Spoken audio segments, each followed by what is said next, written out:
আজকে সরকারের হস্তক্ষেপের কারণে আজকে আমার দুই ছোট বাচ্চা, অসুস্থ বাচ্চাকে রেখে আমার ২টা রাত জেলখানায় কাটাতে হয়েছে। আমি সমস্যা আমি আজকে থেকে না, আমি ইউনূস সরকার বলেন, হাসিনা সরকার বলেন, সবার সময়ই আমি আমার ফেসবুকে লেখালেখি করি। আমি এগুলো নিয়েই আছি। এটা আমি আমাদের দেশকে ভালোবেসে করেছি। কিন্তু এইজন্য যদি আমাদের গলা চেপে ধরা হয়, কথা বলতে না দেওয়া হয়, তাহলে তো আমরা কি আবার ফ্যাসিজমে ফিরে যাব? আমরা তো ফ্যাসিজম চাই না দেখেই হাসিনাকে তাড়িয়েছি সবাই মিলে। আমরা জুলাইকে ধারণ করি।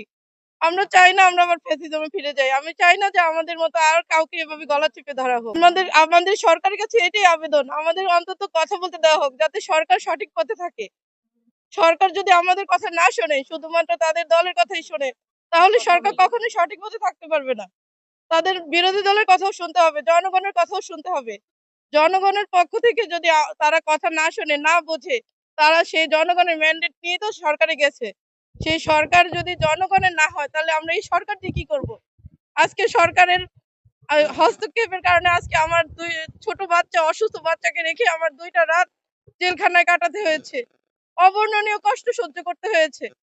না খেয়ে না না খেয়ে না ঘুমিয়ে আছি আজকে ২টা দিন পর্যন্ত। এই কষ্ট তো পাওয়ার জন্য আমরা এই সরকারকে নির্বাচিত করিনি।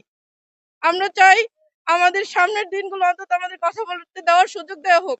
আমরা কিছু করব না। আমরা শুধু বলবো, আমাদের বলার সুযোগটা দেন অন্তত। আমাদের মত আমরা যেন তুলে ধরতে পারি। আমরা এটাই চাই। আমরা এই আশায় ব্যক্ত